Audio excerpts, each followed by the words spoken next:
Okay, let's take a look at outdoor rendering. Now there's two different ways that I do this. This is the first, which is basically using just a single polygon and with a projected image of the clouds, and another ground plane with a projected image of this cracked earth.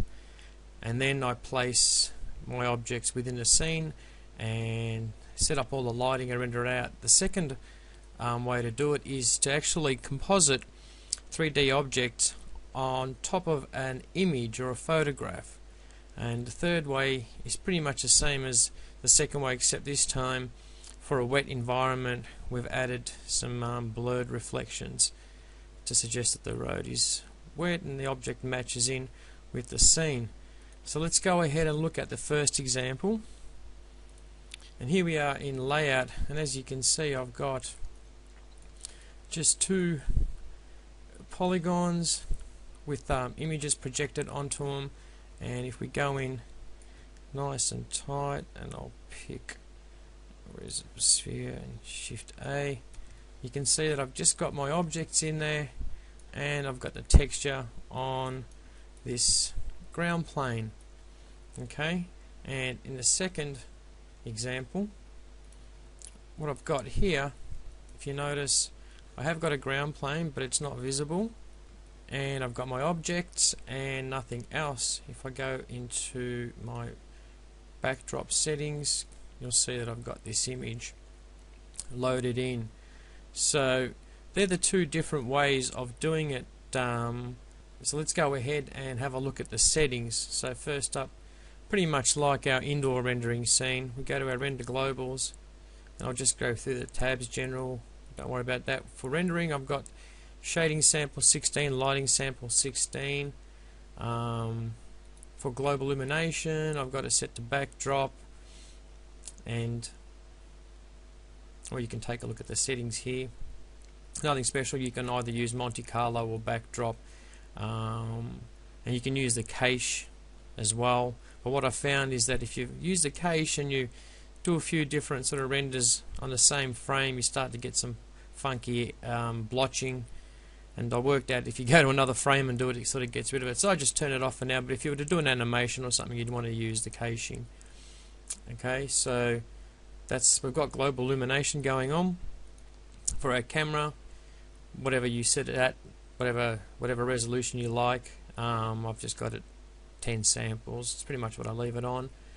Now for the lights. Now I want to introduce, but want to point out an amazing light that they've introduced to Lightwave 11, I believe, is the dome light.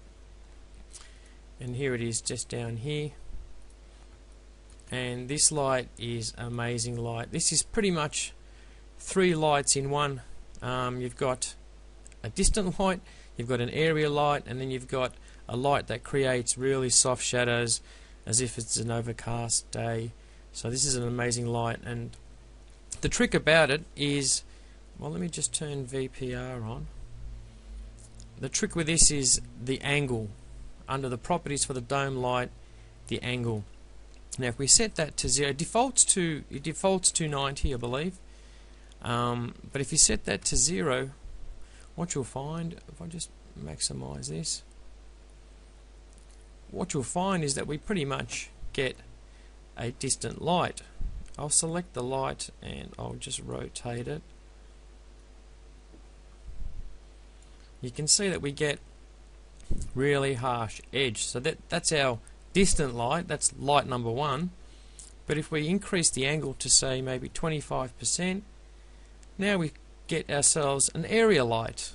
Maybe if I just drop that down to 10, you can see now that the edges start to get a little bit softer, and as it gets further away it gets even softer. So there we have our area light.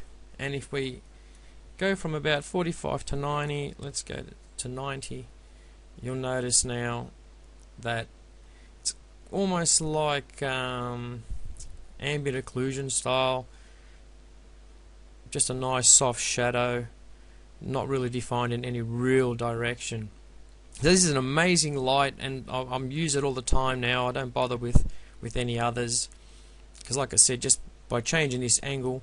Now you've got to keep in mind this light gets a little bit more expensive for render times but it's only a little bit. So as you can see, the result here looks great, and it matches in with this image perfectly. So if I just show you, go to the wireframe, you'll notice that if you look at my grid, you'll notice that the grid, the camera has been matched up with the road so that we've got the correct perspective, so that basically our ground plane matches up with the ground of our image. And it's as simple as setting up the lighting. Now with the ground plane is also important, but what I've done is I've gone and edited the nodes, and I have used Shadow Catcher. Basically just bring up Shadow Catcher and just grab the material. You don't have to set anything else up, and just go to the material, into the material, and what that does is that gives us, let's have a look, VPR, and we'll just turn that off, and you'll notice now that my ground plane, which is just grey or whatever colour it is, defaults to, takes on the background image and works with it, and just basically leaves us with the shadows. So that's pretty much how to set up the scene. We've also got in our backdrop settings, I have a HDRI, and I believe this is the one I'm using. Now what I've done is I've gone to HDR Labs and I've downloaded an image that's obviously reflects the scene. This is kind of like a road in a desert, so that helps out. And with that, I've just desaturated a little bit, and I've just manipulated it slightly to match up with my scene. But we are definitely using an HDRI to help light the scene. As far as volumetrics, don't bother with that. Compositing, we've got our background image so that we've got something to work off, and that's pretty much it. So you could just go ahead now and hit F9 and do a render. So we'll render this frame. Okay, so the render's done, and what you'll notice now, if we go to image and go to alpha, you'll notice that we have a our alpha information. So the image is ignored, and we've got our object, and we've got our different variations of alpha information. We've got our shadow, and it fades off nicely. So basically what we can do is we can just save this image out as a PNG 32, and we can have that separate from the background, and we can go into Photoshop or something like that, and we can manipulate it. And I'll show you that in the results of that in a minute. But what I wanted to point out was, in my previous video I mentioned that if we go to our ground plane, and I'll just turn off Shadow Catcher, and we make it black, and we go to the advanced and turn on shadow density, that if we do a render, that we can save out our image with the background being removed, with our alpha information in there. And you can still do that if you wanted to basically render out a separate layer, but we don't really need to do that in using sorry, I just changed this back, put it back. When we're using Shadow Catcher, Shadow Catcher pretty much does the same thing for us automatically. Now there's fors and against for both. Whilst using the Shadow Catcher, what we're getting is we're getting the bounces off the road up onto our vehicle, and all the lighting is correct. So when we bring that in, and I'll show you the results and the comparisons, but when we do it the other way, for example changing it to black and shadow density, well, we're no longer getting the lighting bounce off the ground up onto the object because there is no ground. So if we go to Photoshop, I'll show you basically what happens. Okay, so here's the results. I'll just, without a background, I'll just put a white background in. As you can see, the shadow density way of doing stuff, we get just the shadow, and it is transparent. But with Shadow Catcher, what happens is we get the shadow, but we also get the actual image embedded in the shadow. Okay, so but if you look at shadow density, we're not getting any bounce off the ground, whereas here with the shadow catcher we're getting the side of the box here is being illuminated by the ground. So I guess it's up to you. If you're going to use shadow catcher and you're going to composite over the same image, it's fine, but if you're going to composite your object over a different image, you might think about using the shadow density way. Okay, so now here's the results of separating the layers, and what I've done is I've got my foreground object. I'll turn it off. I've got my background object. I just added a couple of vehicles in there. These are all with transparency, and I've got my foreground object separate. You can render out each one of these objects separately if you like, and I've got my backdrop. So what I can then do is add a little bit of blur to my background objects, and maybe do some color correcting, bit of tweaking here and there, and mess around with it, add a bit of grain, and then get something like this, a little bit fancy, whatever. But this gives you the options of being able to manipulate the renders of your objects, and then once again still have them composited on top of your background, or change the background depending. So you can see the shadow catcher leaves some information here in the shadows of the actual textures themselves. I quickly wanted to show you how the wet look was done. Basically pretty much got the same thing here.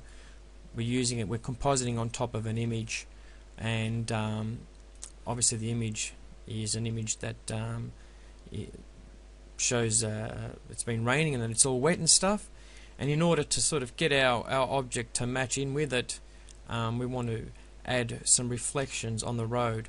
And the way we do that is basically with our shadow catcher node. If we double click on that, it brings up the properties, and what we can do is we can add reflection and we can add roughness. So and that reflection information doesn't get stored with our alpha exports, or with our renders with alpha information.